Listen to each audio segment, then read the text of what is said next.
Bueno, un programa más de la otra agenda. Nos vamos al Mundial. Ecuador clasificó ayer a su quinto Mundial. 5 veces hemos ido al Mundial. Como te gusta, la manito.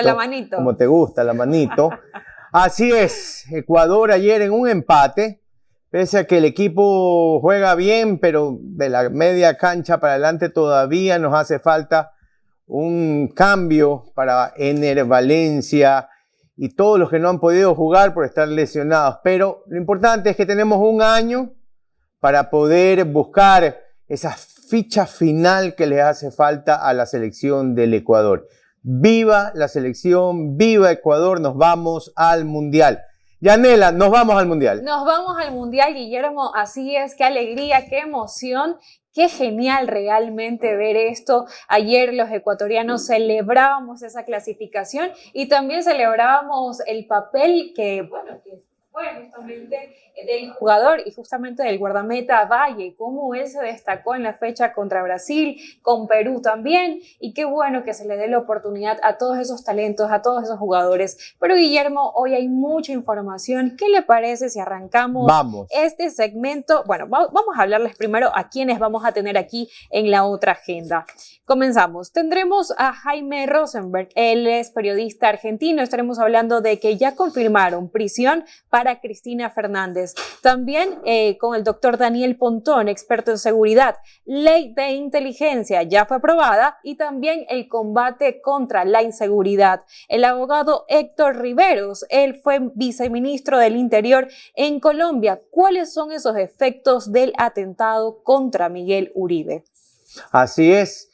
Pero aparte de eso, tenemos algunas noticias, algunos videos, algunos temas que vamos a hablar antes de empezar con las entrevistas. Vamos con el primero, Yanela. Así es, y estaremos justamente mostrando la segunda parte de este especial que ha realizado todo el equipo digital de Altavoz y justamente denominado el caso Mueble Fino. Ustedes recuerdan, justamente ayer estuvimos hablando de este caso que envuelve a la jueza Nubia Vera. Veamos. Muebles nuevos a cambio de administrar justicia. Según la denuncia de la que tuvo conocimiento este medio de comunicación en noviembre de 2024, un padre de familia entregó a la jueza Nubia Vera una sala, un comedor y otros acabados para su casa. Aún así, las audiencias seguían suspendiéndose. No, usted me dijo que va a llevar el armario y los muebles. Claro, pero los mueblecitos, ayúdeme con el... para que me ayude pues con la... con la audiencia. Pero es que ya quedamos que es que yo tengo que ver, el miércoles vamos a hacer esa diligencia de la inspección y de ahí tengo que hablar con la doctora para ver qué más se dispone, tengo que ponerme de acuerdo con ella. Pero no solo pidió muebles, en el expediente constan transferencias realizadas para supuestos eventos organizados por la jueza. La promesa era siempre la misma, que el caso avanzaría. La realidad fue otra. Una lista interminable de excusas. En enero de 2025, la jueza fue más allá. Según la denuncia, le pidió al padre que retire la acción judicial para no afectar su futuro político. Comenzaron las amenazas. Todo está respaldado en audios, capturas de pantalla y documentos presentados como evidencia. Según consta en el expediente, Vera aseguraba tener respaldo político de las más altas esferas y amenazaba con quitarle definitivamente al niño. Pero ahí no terminó todo. Vera necesitaba limpiar su historial para poder construir una carrera política. En mayo de 2025, personas cercanas a la jueza llegaron al local del padre con una propuesta. Abogados, dinero y la promesa de que todo se arreglaba si desistía del proceso. Él volvió a negarse. La respuesta fue una advertencia. Tu caso se va a congelar. Según los testimonios, Vera aseguraba tener el control absoluto de la unidad judicial. La jueza no solo habría violado la norma para beneficiarse a sí misma y a su círculo cercano, sino que también habría amenazado a un padre de familia, con tal de limpiar su hoja de vida. Y así, para que ustedes vean cómo una jueza ha jugado con los sentimientos de un padre. Ayer la casa de esta jueza fue allanada. Veremos la justicia cómo sigue adelante con este caso Mueble Fino. Pero tenemos más. Así es, tenemos más y justamente el equipo, bueno, parte del equipo de Altavoz salió a las calles a preguntarle a la ciudadanía qué opinan acerca de esos jueces corruptos, cómo se los debe de sancionar. Escuchemos. ¿Cree usted que deberían ser sancionados los jueces que reciben sobornos o algún beneficio personal? Bueno, sí, la verdad es que los sobornos tienen que ser denunciados y tienen que ser fiscalizados, sobre todo los jueces que hoy en día sueltan a todos los delincuentes. ¿Qué tipo de sanciones cree que se puede aplicar para los jueces? Cárcel y destitución y enajenación de bienes para recuperar el dinero. No solo sancionarlo, mi hermano, esta gente debería ir a la cárcel. ¿Cómo es posible? Increíble que después de estos hombres que declaran la verdad de esta mujer asiática, esta empresaria, que ellos la raptaron y le hicieron tanta maldad y la mataron. Ellos declararon. ¿Cómo es posible que venga un juez y le diga tranquilo, andate a tu casa, no salgas del país, que nosotros te llamamos para que vengas a declarar? No, esto debe de cambiar rotundamente. Dios quiera que el gobierno nacional cambie todas estas leyes y también la asamblea lo apoyen, porque así estamos mal. ¿Cree usted que se deben sancionar a los jueces que reciban sobornos o favores? Pero por supuesto, hermano, si no seguimos como estamos hasta ahora. ¿Y cuáles serían estas sanciones? Meterlos con los mismos delincuentes que ellos defienden, clarito. Yo pienso que si es comprobado, pienso que lo primero sería destituirlo de los cargos. ¿Qué sanciones deberían aplicárseles? La destitución efectivamente, eso es para eliminar y erradicar la corrupción que está en la corte, en los juzgados, en todas partes, en los tribunales penales a lo menos. Que son un cáncer aquí en la sociedad nuestra y que por eso andamos como andamos. Pero por desgracia no son pocos, ni es de ahora, ha sido siempre, sino que ahora se visibilizan un poco más. Ojalá que les caiga todo el peso de la ley.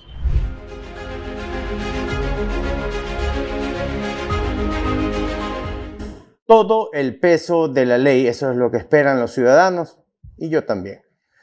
¿Qué más? Cuénteme, ¿qué más tengo? Ahora sí, nos vamos a relajar un poquito porque Ecuador clasifica al Mundial 2026. Ecuador festejó en Lima. El equipo dirigido por Sebastián Becasese rescató un punto en la fecha 16 de las eliminatorias sudamericanas, lo que le alcanzó para sellar su clasificación al Mundial de 2026. La Tri jugará la Copa Mundial de la FIFA por quinta ocasión en su historia, escribió el máximo organismo del fútbol a nivel mundial. Ahí está, además también publicó en un emotivo video, así es, con los mejores momentos de la selección en cada uno de los mundiales en los que participó. Estos son Corea-Japón 2002, Alemania 2010, Brasil 2014 y Qatar 2022. Pero también las felicitaciones fueron más allá y es que Gianni Infantino, presidente de la FIFA, también publicó un video diciendo felicitaciones Ecuador. Bienvenidos otra vez a la Copa Mundial de la FIFA. Felicitaciones Ecuador, bienvenidos otra vez a la Copa Mundial de la FIFA y muchas felicidades por su clasificación a la Copa Mundial de la FIFA 2026 en Canadá, México y Estados Unidos. Navegar por las exigentes eliminatorias sudamericanas es impresionante y esta será la quinta fase final de Ecuador en los últimos 7 intentos. Buen trabajo. Ecuador dejó una grandísima imagen con su victoria en el partido inaugural de la Copa Mundial de la FIFA 2022 en Qatar y esperamos que nos aguarden más emociones el próximo verano en Norteamérica. La Copa Mundial, nuestra quinta, escúchalo bien, quinta Copa. Estamos en segundo lugar en la tabla de clasificaciones. Ayer corrimos con suerte porque los que tenían que perder para que nosotros, si empatábamos, no bajáramos de puesto, lo hicieron. Colombia empató con Argentina 1-1. Golazo de Luis Díaz. La verdad es que uno de los mejores goles de esta eliminatoria. Y la verdad es que dio una sensación, una pelea. A ver, más que una pelea, un entredicho en el partido de James Rodríguez con Messi. La verdad es que se dijeron de todo. Messi le recriminaba por una entrevista que había tenido hace algún tiempo James, donde decía que Colombia había perdido la final de la Copa América por cuestiones no futbolísticas. Eso no le gustó a Messi y se lo encaró y se lo dijo. Creo que se la tenía guardada. Bueno, ¿tenemos algo más o ya nos vamos al corte? Vamos a recordar nuestras redes sociales para que usted nos siga en cada una de estas plataformas. Recuerde que ahí justamente estaremos publicando la parte número 1, la parte número 2 sobre el especial que se le ha realizado a Caso Mueble Fino, para que usted conozca más, para que también se mantenga informado, y así también la aprobación de la ley de inteligencia. Usted puede conocer todas las noticias a nivel nacional y también internacional a través de ahí, de nuestras plataformas de redes sociales. Spoiler político. Estos son los secretos de la política ecuatoriana. Pero a todo volumen, con Dani. Todas las semanas por las redes de Altavoz. Porque la política también es cosa tuya.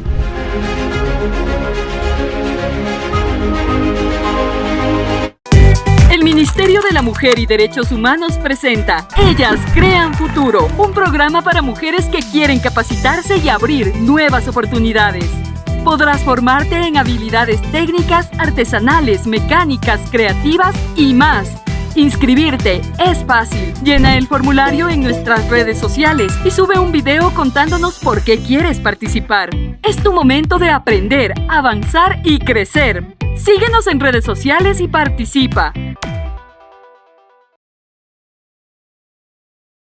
Te contaron una parte de la noticia, ahora entérate de lo que no te dijeron.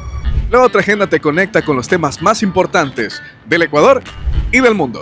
Con personajes reconocidos a nivel nacional e internacional. La Otra Agenda, de lunes a viernes a las 16 horas por Altavoz.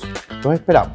Basta de susurros, basta de verdades a medias. En Altavoz siempre subimos el volumen. Si el presidente Daniel Noboa tiene un enemigo, es la Corte Constitucional. No hay falta de recursos, los recursos están provistos, estamos en emergencia, tienen que actuar y tienen que resolver. Haber recibido un país como lo recibió, haber logrado sacarlo de rojo de las finanzas, empezar esta lucha contra el crimen organizado, en serio. Análisis, entrevistas e información al día todos los días. No vamos a negociar, no vamos a pactar y el peor, no vamos a esconder las cifras reales de lo que sucede en el país, como en aquel entonces sí sucedía. Periodismo directo, contenido sin miedo, la verdad a todo volumen. Síguenos en todas nuestras redes sociales.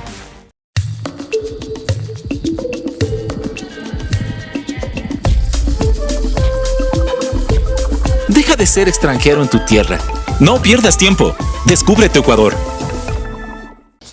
Nuestro enfoque es mostrarte la verdad a todo volumen. Queremos inspirarte a pensar críticamente y a que encuentres tus propias respuestas de los temas que se están quedando sin resolver. Esto es Altavoz. Síguenos en todas nuestras redes sociales. La verdad a todo volumen. La verdad contada a todo volumen en un nuevo formato. Actualidad, análisis y entrevistados nacionales e internacionales de primer nivel. La Otra Agenda, de lunes a viernes a las 16 horas por Altavoz. Te esperamos.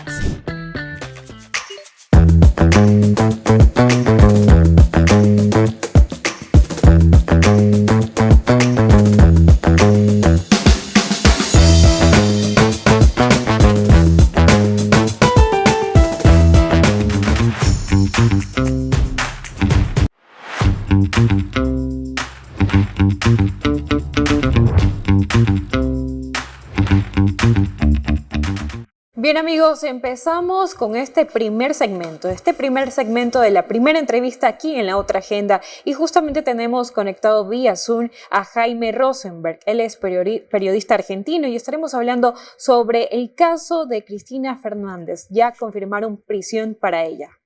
Así es, Cristina Kirchner ayer en un balcón con sus fanáticos, sus seguidores, saludaba y la gente gritaba, mientras que en otros lados de la ciudad de Buenos Aires había algarabía también. Después de eso vimos también a unos seguidores, por no decir aférrimos, seguidores y fanáticos de Cristina, entrar a un canal de televisión por cable y destruirlo, el canal TN, Todo Noticias en Argentina. Pero para eso lo primero que queremos preguntarle a nuestro siguiente invitado es ¿por qué Cristina Kirchner es juzgada y por qué se le han quitado sus derechos políticos de aquí en adelante? Hola Jaime, un abrazo a la distancia, cuéntanos. Hola, ¿qué tal? ¿Qué tal? Un gusto estar con ustedes. Bueno, claramente vos lo explicabas, un terremoto político viviendo en este momento se está viviendo en la Argentina, con la confirmación de la prisión efectiva de la expresidenta Cristina Kirchner por 6 años, decretada ayer por la Corte Suprema, que no hizo lugar a un reclamo de la expresidenta para que se revea su condena. Esto tiene que ver con la causa vialidad, denominada causa vialidad, que era una causa por la cual se otorgaban permisos a distintas empresas constructoras, entre las cuales estaban gente muy allegada al kirchnerismo en aquellos años, y bueno, después se obtenían retornos, bueno, que excedían, digamos, los gastos que debían pagar las empresas para tener esas concesiones. Con lo cual, bueno, es una causa muy larga que comienza a principios del siglo, podemos decir 2004, 2005, que, bueno, pasó por muchas instancias, varios jueces, varios fiscales, varias cámaras, y bueno, ayer el último recurso que tenía Cristina Kirchner en materia judicial, bueno, no lo pudo afrontar, ahora irá a tribunales internacionales, ya tiene a su abogado Gregorio Dalbón en La Haya para presentar una demanda en la Corte Internacional de Justicia, porque, bueno, aseguran que están vulnerados los derechos de la expresidenta, pero eso va a llevar mucho tiempo, así que en estas horas se está definiendo dónde va a comenzar su prisión, seguramente domiciliaria, la expresidenta. Bueno, una gran conmoción en todo el mundo político y también para la gente en general, ¿no? Que nadie pensaba seriamente que Cristina Kirchner podía ir presa. La verdad es que se lo venía esperando desde hace mucho tiempo este dictamen. ¿Cómo patea el tablero político argentino con el respaldo de las últimas elecciones de Milei? ¿Cómo queda todo este tablero, este rompecabezas político en Argentina? Bueno, claramente la expresidenta venía en un proceso de decadencia. Ella había dicho que iba a ser candidata para las elecciones provinciales, elecciones en la provincia de Buenos Aires, que se dividen en 8 secciones, y ella iba a ser candidata en la sección más populosa, que incluye La Matanza, que es una de las intendencias muy, muy grandes de la provincia de Buenos Aires. Así que imagínate que ya venía, digamos, con un proceso de deterioro su imagen pública, y muchos decían que quería ser candidata para justamente tener fueros y no ser alcanzada por la justicia.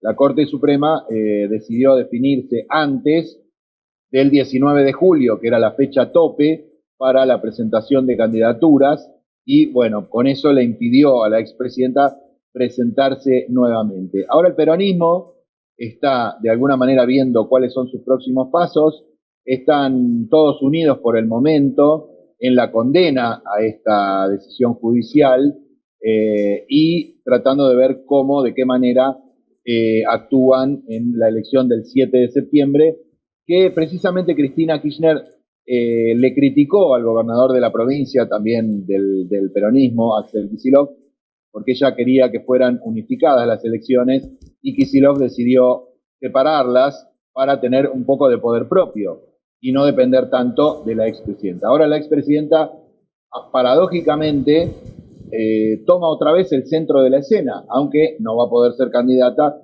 seguramente va a digitar quién va a ser digamos, el postulante de la banca que iba a buscar ella. Y bueno, en la oposición hubo quienes celebraron este fallo como un paso adelante en la República, como dijeron los jueces, la República y la democracia, y el kirchnerismo y la izquierda se mostraron en contra. Por otro lado, los libertarios, bueno, un poco querían tener a Cristina enfrente porque era mucho más fácil marcar las diferencias, pero confían en que sin Cristina en la cancha puedan ganar las elecciones en septiembre. Sería realmente fuerte que Milei le gane, o la gente de Milei, o el gobierno, le gane al kirchnerismo en la provincia de Buenos Aires. Así que todo quedó de esa manera encaminado hacia las elecciones. 7 de septiembre y 26 de octubre, que se eligen cargos legislativos nacionales. Jaime, qué interesante cómo relatas y cómo nos cuentas todo lo que está pasando a nivel político, pero también quiero que me cuentes algo. ¿Cómo es la situación actual en Argentina? ¿Cómo está el ambiente? ¿Qué dicen los argentinos? ¿Qué dicen los ciudadanos? ¿Están de acuerdo con esta condena para Cristina Fernández? O quizás sí, aparte también se escucha que de pronto fue una injusticia. ¿Cómo deja todo este ambiente, este panorama argentino? Mira, como todo en Argentina no hay unanimidad, ¿no? No hay una postura, digamos, unánime.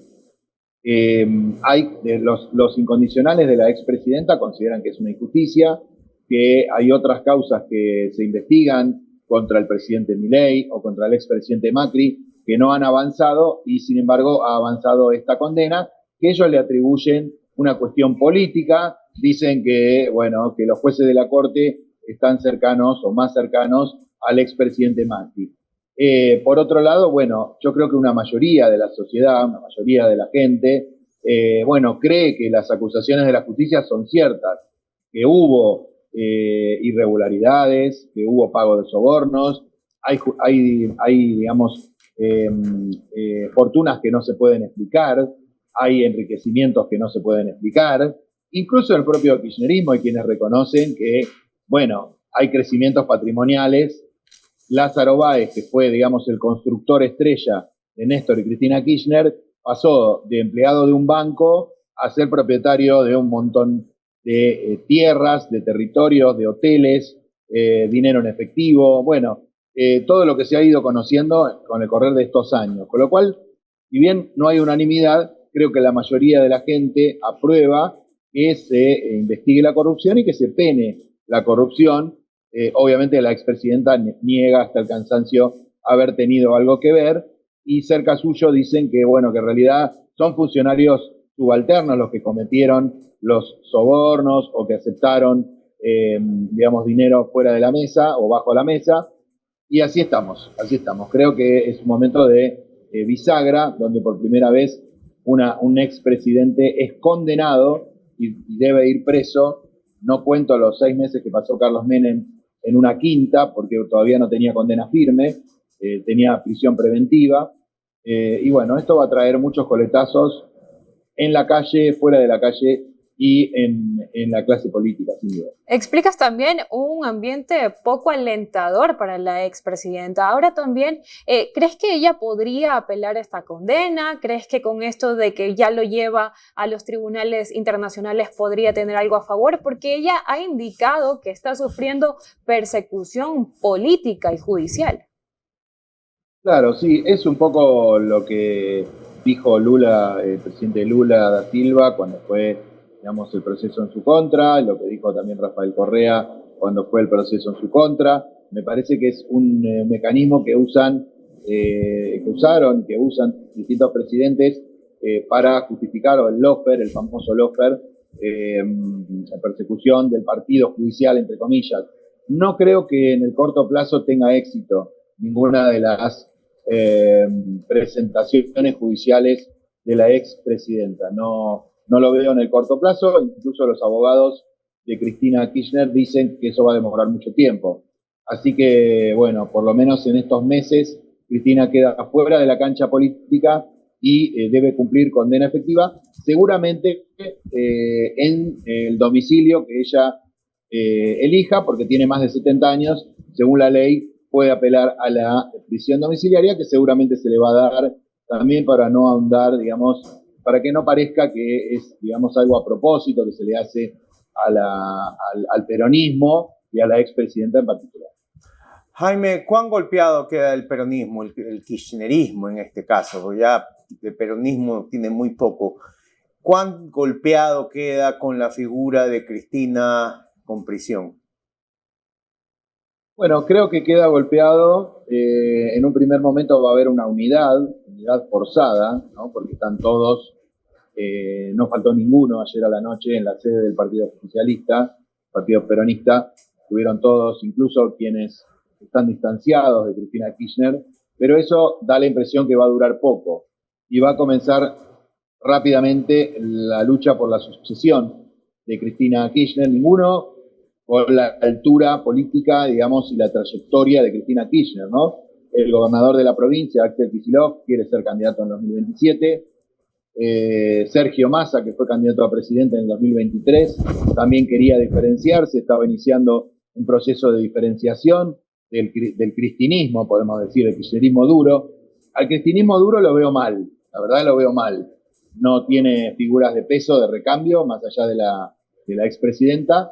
Los jóvenes de la cámpora no son representativos a nivel global, a nivel general, y el peronismo se va a rearmar porque es un partido que ha sobrevivido a otras crisis, pero por el momento quedó golpeado y seguramente va a estar golpeado en las próximas elecciones. No le va a ir bien, no le estaba yendo bien en las elecciones provinciales y no le va a ir bien tampoco en octubre, más allá de que va a tratar de sostener su búnker, digamos, su enclave, que es la provincia de Buenos Aires, donde gobierna un justicialista, el que hemos mencionado, Axel Kicillof. Pero salvo eso, me parece que hay un lento proceso de deterioro que se va a recuperar, pero le va a costar. Me parece que los próximos años van a ser muy difíciles para el peronismo. Uno de los periodistas más importantes argentinos de la nación, Jaime Rosenberg, acaba de darnos un perfil de lo que está pasando en ese país y de lo que se viene después de que la Corte dijo que Cristina Kirchner debe ir, en última instancia, este es lo último, ya no hay nada más después de esto, debe ir a prisión y debe devolver dinero, si no estoy mal también. Jaime, muchísimas gracias, un abrazo a la distancia y como siempre un placer haberte tenido. Un abrazo, muchas gracias y hasta pronto. Era Jaime Rosenberg, periodista de La Nación de política. Trabaja en la Casa Rosada, trayéndonos hoy lo que está pasando con Cristina Kirchner después de que la Corte dijo, señora, usted se va a la cárcel, ya no hay más dónde ir. Regresamos, nos vamos al corte. Spoiler político. Estos son los secretos de la política ecuatoriana. Pero a todo volumen, con Dani. Todas las semanas por las redes de Altavoz. Porque la política también es cosa tuya.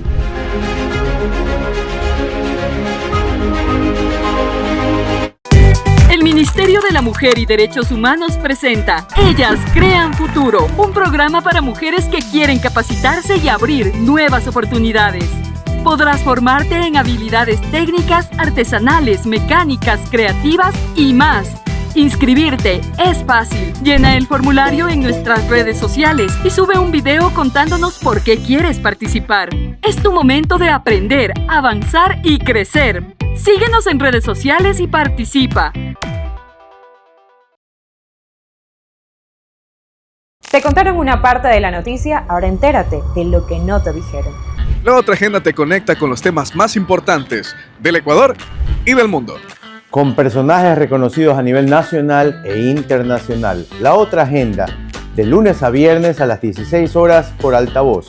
Los esperamos. Basta de susurros. Basta de verdades a medias. En Altavoz siempre subimos el volumen. Si el presidente Daniel Noboa tiene un enemigo, es la Corte Constitucional. No hay falta de recursos, los recursos están provistos, estamos en emergencia, tienen que actuar y tienen que resolver. Haber recibido un país como lo recibió, haber logrado sacarlo de rojo de las finanzas, empezar esta lucha contra el crimen organizado, en serio. Análisis, entrevistas e información al día todos los días. No vamos a negociar, no vamos a pactar y el peor, no vamos a esconder las cifras reales de lo que sucede en el país, como en aquel entonces si sucedía. Periodismo directo, contenido sin miedo, la verdad a todo volumen. Síguenos en todas nuestras redes sociales.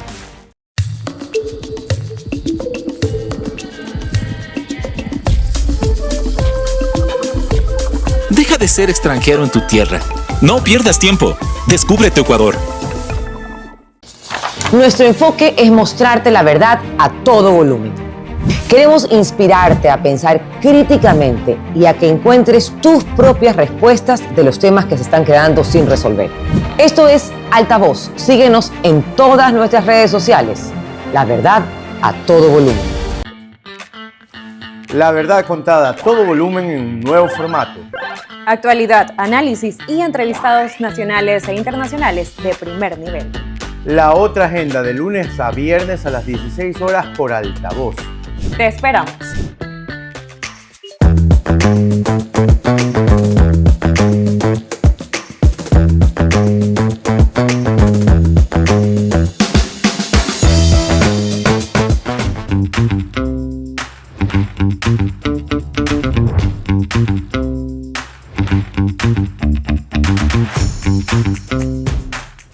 Bien amigos, continuamos y justamente estaremos hablando de la ley de inteligencia que ayer fue aprobada en el Pleno y algo que sí también sorprendió fue un voto a favor de alguien de las filas del correísmo y que luego fue expulsado. Pero hablemos de lo que es realmente importante, la ley de inteligencia y combate a la inseguridad. Y tenemos conectado mediante vía Zoom al doctor Daniel Pontón, él es experto en seguridad. El doctor Pontón nos ayudará a ver lo más importante de la ley que fue aprobada ayer con 77 votos en la Asamblea Nacional, la ley de inteligencia. ¿Qué beneficios trae y por qué en una época de guerra interna es tan importante tener una ley así? Doctor, buenas tardes y gracias por estar en la otra agenda. Muchas gracias por la invitación, un saludo cordial y bueno, listo para la pregunta. Doctor, ¿qué es importante de esta ley? ¿Por qué le da una herramienta de inteligencia al Estado que tal vez antes no tenía? Bueno, teníamos inteligencia. Lo que pasa es que de alguna u otra forma el sistema de inteligencia adolecía de una normativa clara y precisa que lo establezca y le dé una especie de un marco regulatorio en contextos complejos como el que vive el país, ¿no? Es un viejo anhelo realmente de las instituciones de inteligencia, de las instituciones de seguridad en general y sobre todo sus programas de inteligencia, tener una ley que le dé un poco mayor revuelo al sistema de inteligencia que claramente necesita ser fortalecido, ¿no? Tomando el contexto del Ecuador.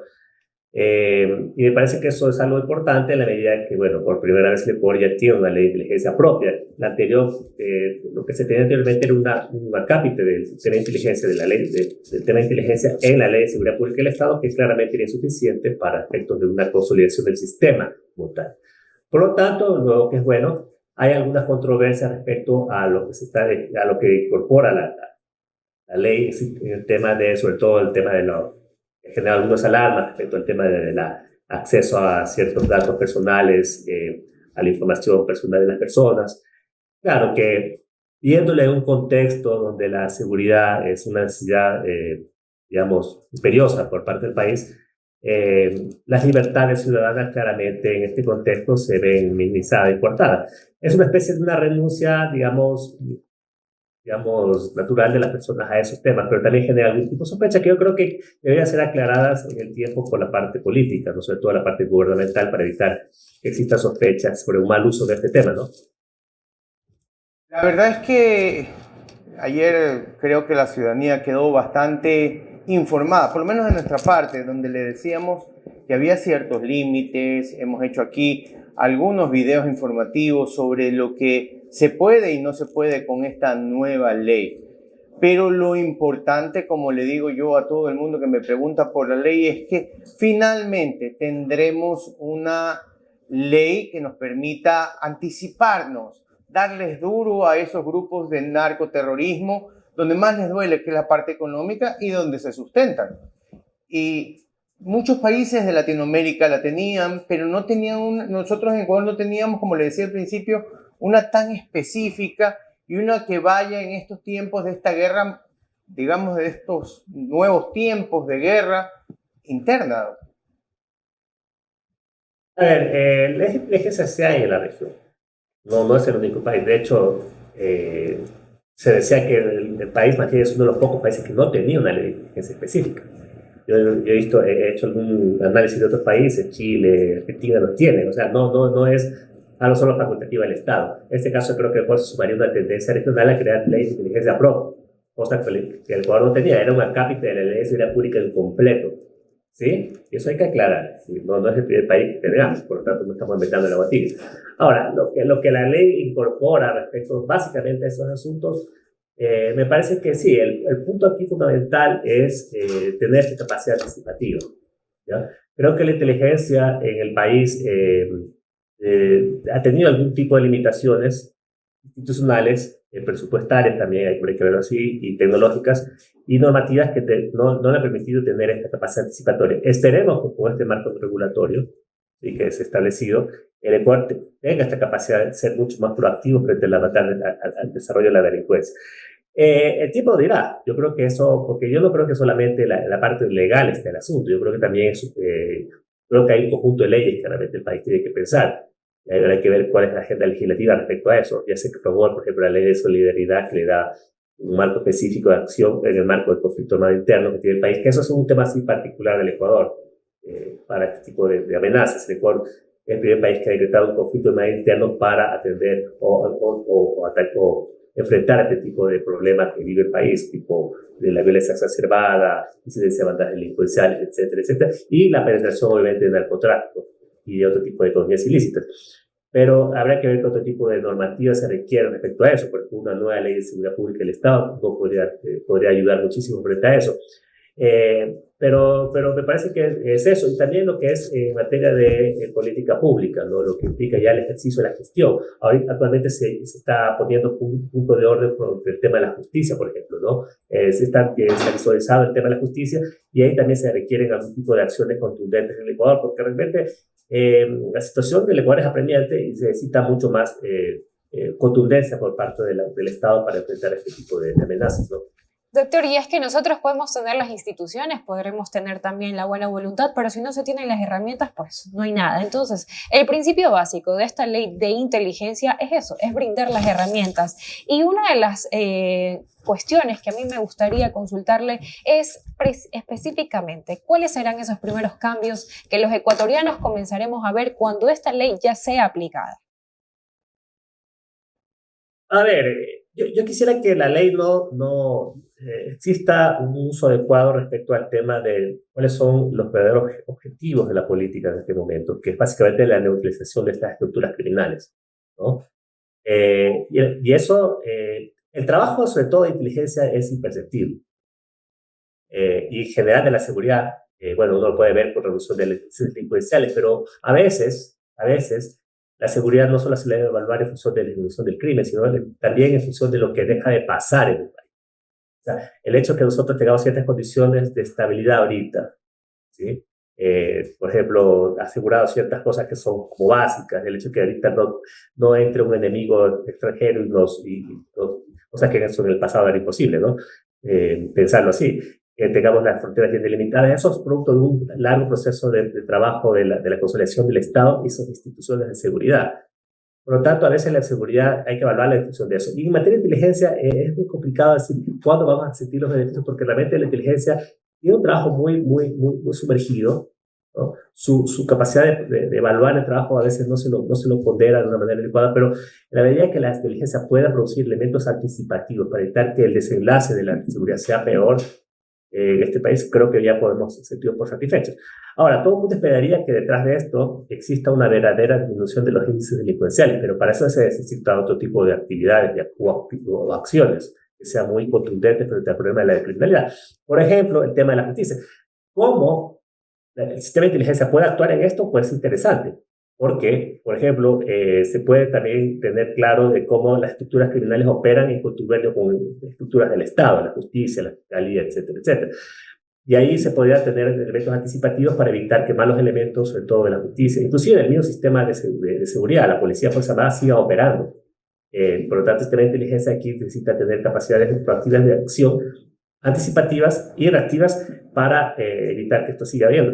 El sistema de contrainteligencia es otro elemento fundamental. Lo que pasó ahorita en el sector de la Amazonía con el asesinato de 11 militares, un problema de fuga de información. Este es un problema claro de contrainteligencia, ¿no? Las fugas de información del sistema de inteligencia que son aprovechados por las estructuras criminales es un problema de contrainteligencia.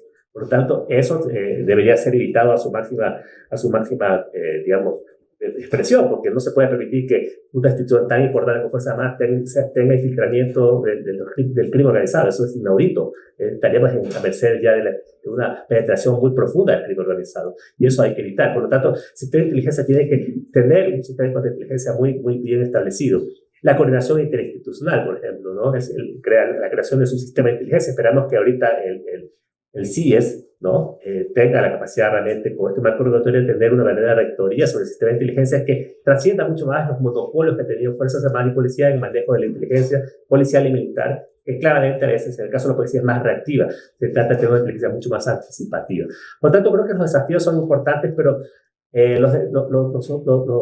los frutos, los resultados a veces no se los mide de una manera tan directa en el corto plazo, y a veces no están tan evidentes, pero son productos de un trabajo que el Estado lo realiza de manera permanente, ¿no? Y eso me parece que también la gente tiene que tener conciencia de que eso es así, ¿no? Porque claro, todo el mundo cree que mañana ya se va a solucionar la cosa, y la situación es complicada porque implica otro tipo de circunstancias, son temas de más largo plazo y otro tipo de acciones que el Estado debe incorporar en la gran estrategia de seguridad que tiene el país, en este caso el gobierno, ¿no?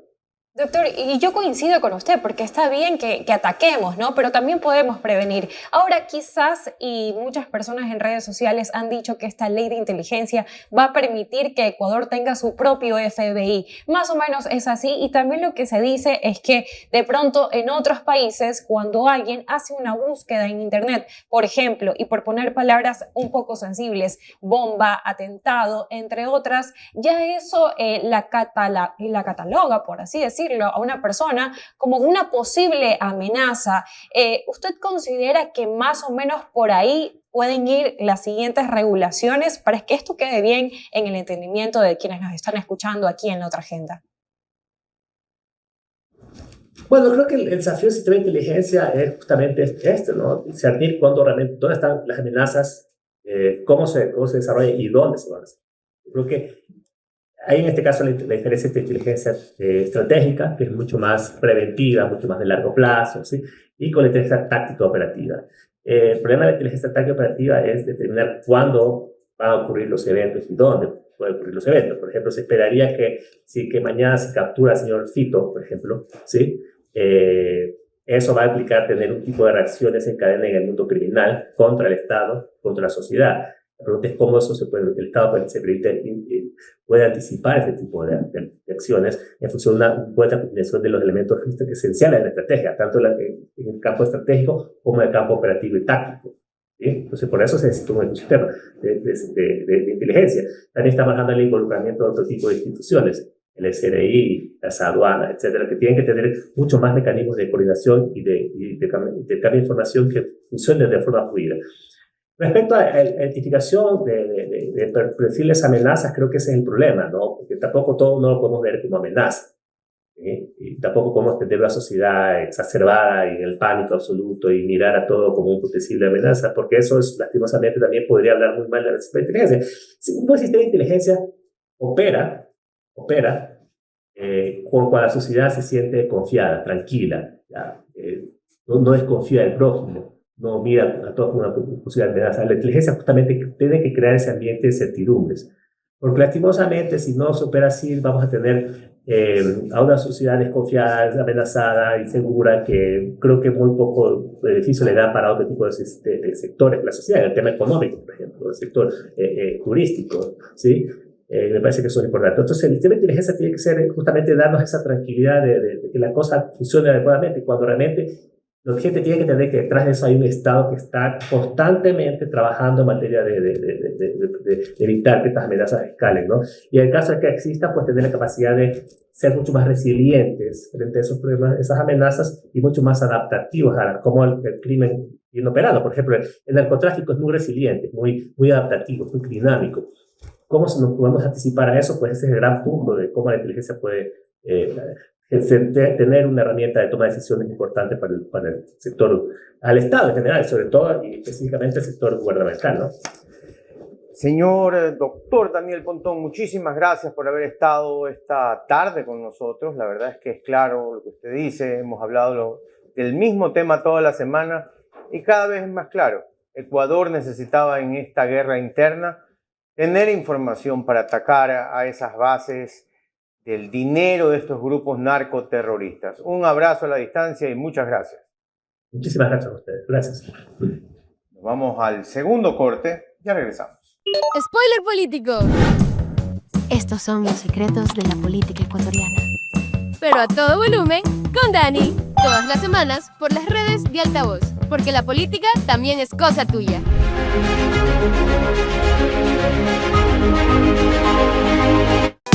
El Ministerio de la Mujer y Derechos Humanos presenta Ellas Crean Futuro, un programa para mujeres que quieren capacitarse y abrir nuevas oportunidades. Podrás formarte en habilidades técnicas, artesanales, mecánicas, creativas y más. Inscribirte es fácil. Llena el formulario en nuestras redes sociales y sube un video contándonos por qué quieres participar. Es tu momento de aprender, avanzar y crecer. Síguenos en redes sociales y participa. Te contaron una parte de la noticia, ahora entérate de lo que no te dijeron. La otra agenda te conecta con los temas más importantes del Ecuador y del mundo. Con personajes reconocidos a nivel nacional e internacional. La otra agenda, de lunes a viernes a las 16 horas por Altavoz. Los esperamos. Basta de susurros, basta de verdades a medias. En Altavoz siempre subimos el volumen. Si el presidente Daniel Noboa tiene un enemigo, es la Corte Constitucional. No hay falta de recursos, los recursos están provistos, estamos en emergencia, tienen que actuar y tienen que resolver. Haber recibido un país como lo recibió, haber logrado sacarlo de rojo de las finanzas, empezar esta lucha contra el crimen organizado, en serio. Análisis, entrevistas e información al día todos los días. No vamos a negociar, no vamos a pactar y el peor, no vamos a esconder las cifras reales de lo que sucede en el país, como en aquel entonces sí sucedía. Periodismo directo, contenido sin miedo, la verdad a todo volumen. Síguenos en todas nuestras redes sociales.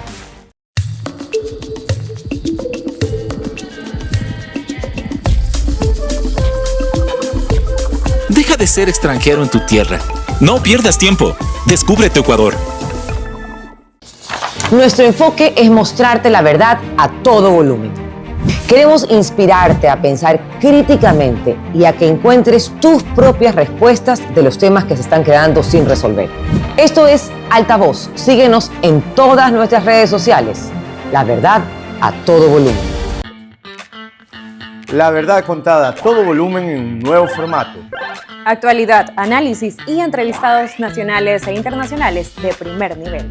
La otra agenda, de lunes a viernes a las 16 horas por Altavoz. Te esperamos.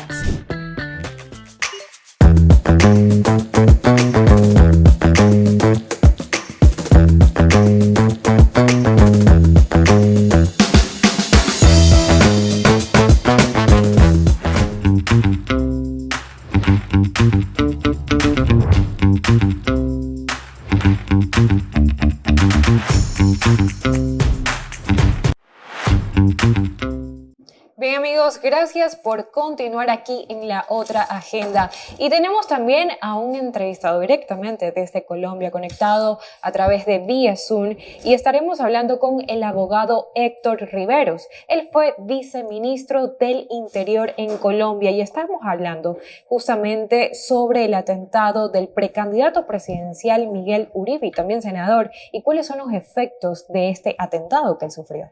Ayer en el Valle del Cauca, en Colombia, ha sufrido atentados terroristas que han dejado a muchos de nosotros con la boca abierta.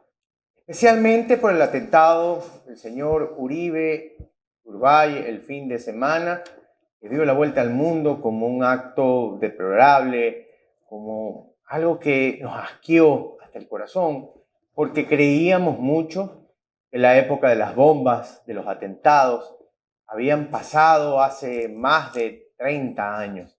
Pero no, Colombia ha retrocedido gracias a tener a un presidente que incita a la violencia, divide, como lo hacen todos los presidentes de esta generación de socialismo del siglo XXI, que la verdad es que lo único que hacen es dividir.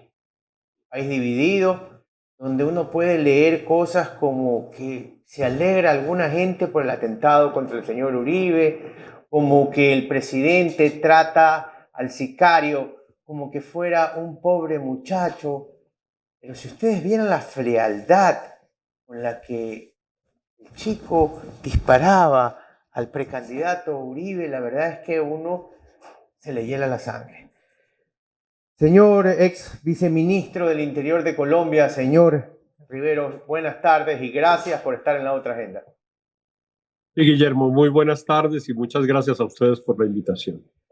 Señor Riveros, cuéntenme un poquito, ¿qué se siente?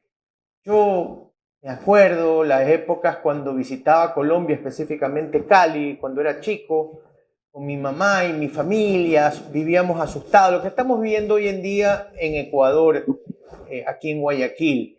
Pero en esa época se usaban allá bombas que todavía no usamos o no usan en Ecuador, pero el sicariato era de todos los días, las bandas de narcotraficantes, al igual que aquí. Pero lo del sicariato con un precandidato y lo que ha pasado ayer en el Valle, en Cali, la verdad es que nos deja boquiabiertos. Pero ¿qué sentimiento tienen hoy los colombianos? Bueno, Guillermo, pues evidentemente hay un sentimiento de desolación, diría yo, porque como usted lo ha expresado, pues mucha gente lo que percibe es un regreso a una violencia que creíamos superada. La verdad es que nunca la hemos superado del todo, ni mucho menos.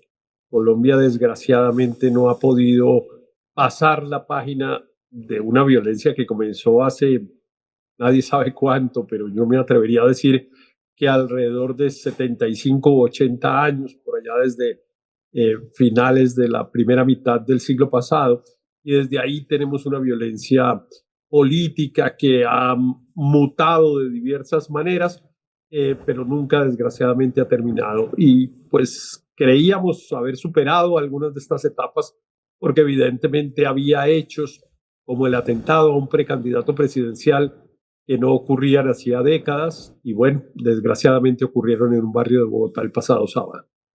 La verdad es que nosotros sí pensábamos que ustedes habían pasado eso y ciertamente los mirábamos con envidia, que la cosa había mejorado, que ustedes habían salido de eso.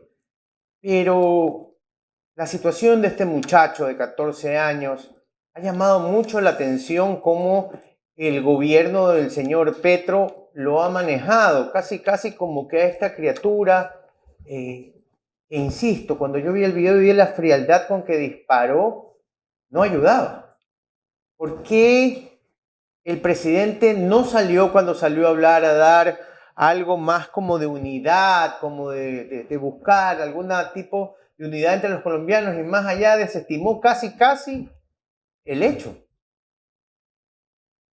Bueno, no, el presidente ha tenido unas comunicaciones erráticas, el presidente Petro tiene normalmente unas comunicaciones erráticas y a veces imprudentes, inoportunas, algunas expresiones, etcétera, pero pues el gobierno y él personalmente ha expresado el rechazo por el atentado y la preocupación porque la víctima, en este caso el senador Miguel Uribe, pues sea un muy destacado senador a pesar de su juventud, que es miembro de la bancada de la oposición, tal vez del partido político que lidera el presidente Álvaro Uribe, que es el partido político, digamos, que hace la más férrea oposición al gobierno del presidente Petro.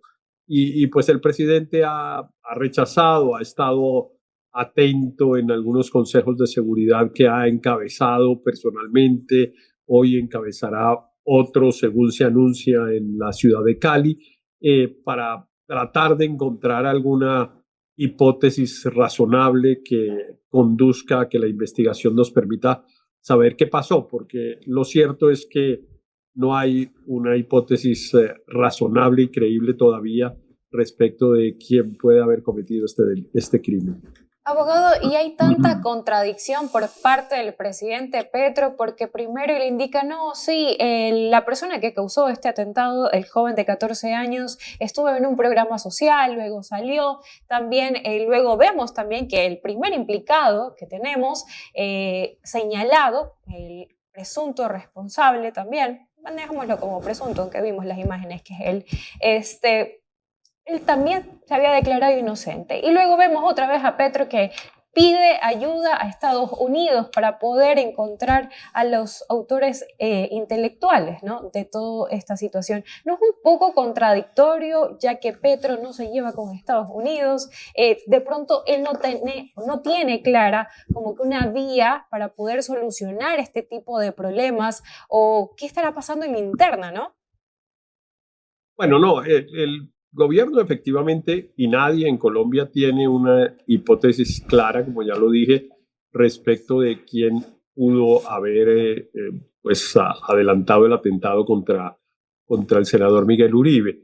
El presidente Petro evidentemente ha, digamos, expresado algunas hipótesis.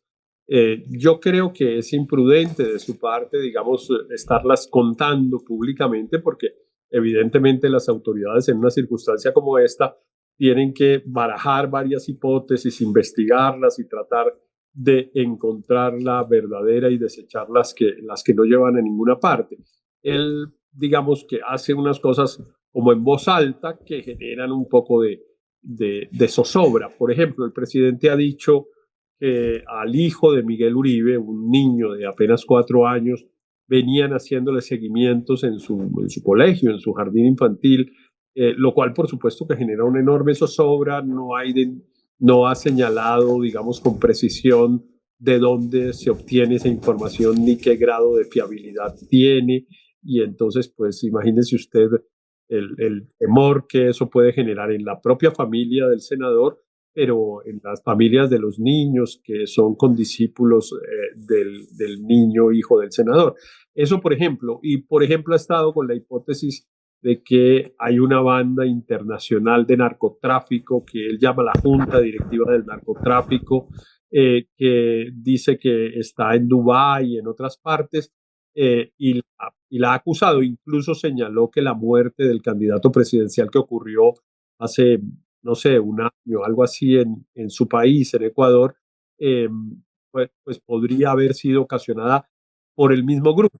Y ahora pues está la hipótesis de la disidencia de las guerrillas de las FARC, pero la verdad es que todas son hipótesis y ninguna ni es descartable, ni por ahora resulta ser ninguna tampoco la más creíble o razonable. Que la comunicación no es tan buena amiga de Petro, o mejor dicho, Petro no es tan buen amigo de la comunicación, pero lo que sí sabemos también, y aparte, es que Colombia está cerca de unas elecciones. No es coincidencia de pronto que esté ocurriendo todo este tipo de atentados ya cerca de unas elecciones. Y también tomemos en cuenta algo: sabemos que Petro no está teniendo una buena aceptación actualmente, sin embargo, hay más de 40 precandidatos presidenciales. Entonces, ¿cómo dirigir ese voto? Porque es un voto atomizado. Sí, pues Colombia va a tener unas elecciones dentro de un año, todavía falta, un año todavía es un año largo para una campaña presidencial, y evidentemente pues algún grado de relación puede haber entre los crímenes que han ocurrido en estos días, particularmente el atentado contra Miguel Uribe, y el proceso electoral.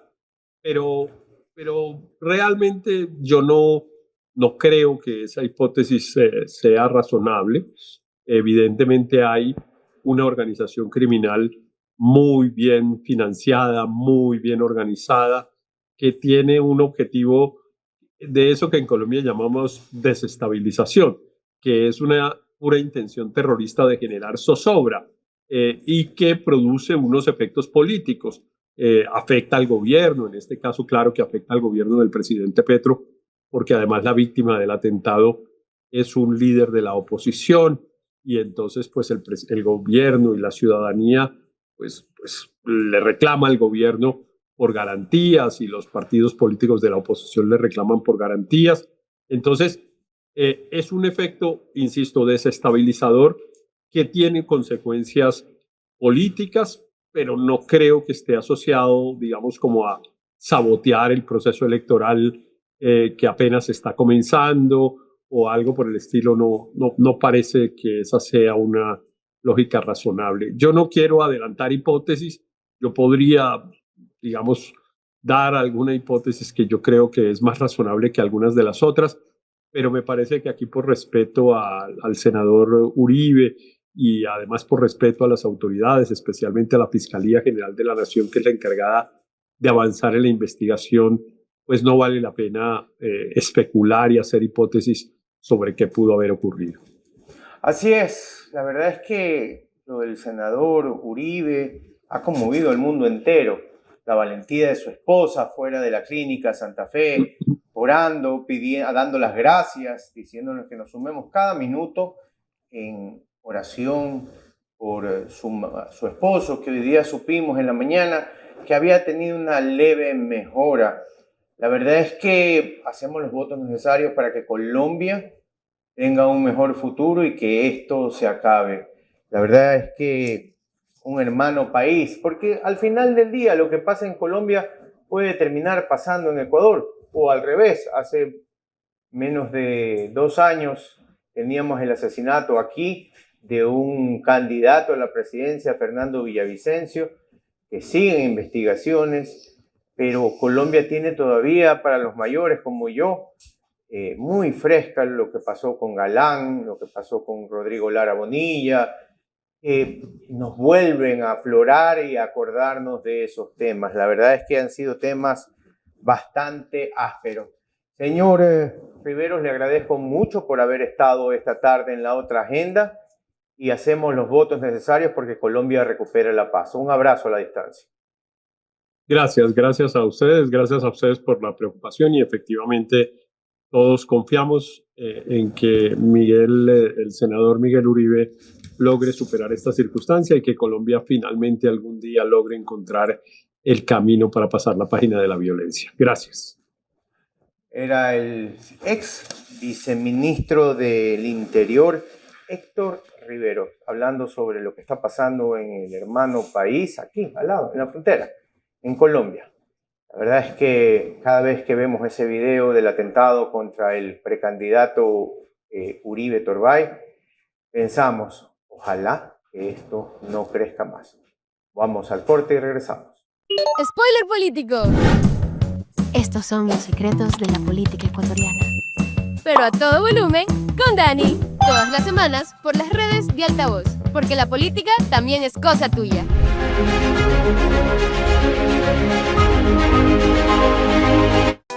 El Ministerio de la Mujer y Derechos Humanos presenta Ellas Crean Futuro, un programa para mujeres que quieren capacitarse y abrir nuevas oportunidades. Podrás formarte en habilidades técnicas, artesanales, mecánicas, creativas y más. Inscribirte es fácil. Llena el formulario en nuestras redes sociales y sube un video contándonos por qué quieres participar. Es tu momento de aprender, avanzar y crecer. Síguenos en redes sociales y participa. Te contaron una parte de la noticia, ahora entérate de lo que no te dijeron. La Otra Agenda te conecta con los temas más importantes del Ecuador y del mundo. Con personajes reconocidos a nivel nacional e internacional. La Otra Agenda, de lunes a viernes a las 16 horas por Altavoz. Los esperamos. Basta de susurros. Basta de verdades a medias. En Altavoz siempre subimos el volumen. Si el presidente Daniel Noboa tiene un enemigo, es la Corte Constitucional. No hay falta de recursos, los recursos están provistos, estamos en emergencia, tienen que actuar y tienen que resolver. Haber recibido un país como lo recibió, haber logrado sacarlo de rojo de las finanzas, empezar esta lucha contra el crimen organizado, en serio. Análisis, entrevistas e información al día todos los días. No vamos a negociar, no vamos a pactar y el peor, no vamos a esconder las cifras reales de lo que sucede en el país, como en aquel entonces sí sucedía. Periodismo directo, contenido sin miedo, la verdad a todo volumen. Síguenos en todas nuestras redes sociales.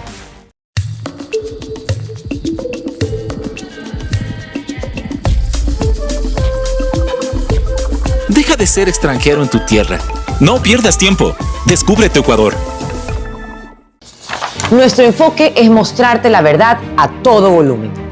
Queremos inspirarte a pensar críticamente y a que encuentres tus propias respuestas de los temas que se están quedando sin resolver. Esto es Altavoz. Síguenos en todas nuestras redes sociales. La verdad a todo volumen. La verdad contada a todo volumen en un nuevo formato. Actualidad, análisis y entrevistados nacionales e internacionales de primer nivel. La otra agenda de lunes a viernes a las 16 horas por Altavoz. Te esperamos.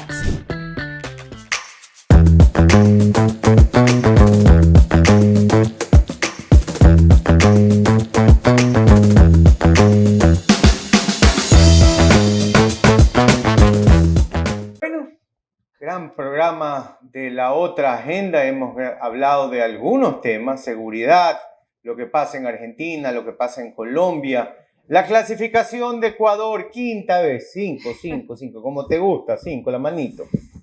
Así que Ecuador va al Mundial. Ahora tenemos que esperar un tiempo para ver dónde son las sedes que nos tocarán y seguir adelante. Yanela, su despedida, tan esperada por esas cámaras. Aquí está, mire, que ¿ves? tanto la quieren. La tricolor, clasificamos al mundial, tricolor querida, orgullo nacional. Vamos, chicos, adelante a prepararse para ir con todo y por qué no soñar algún día que sí podemos ganar un mundial. Amigos, antes de despedirme quisiera que recuerden cuáles son las redes sociales para que nos siga, para que se mantenga informado. Ahí están las plataformas para que también usted revise todos los productos que estamos creando para usted y también estos sondeos que nosotros presentamos aquí en la otra agenda los pueden ver ahí a través de nuestras redes sociales. Y también quería contarles que Yadira me está vistiendo hoy, así que en pantalla también les voy a dejar las páginas de ella. Así es, nos vemos el día de mañana, 4 en punto, no tiene excusa, 4 en punto, ya saben, 16 horas, como usted quiera ver el reloj. Mañana los esperamos.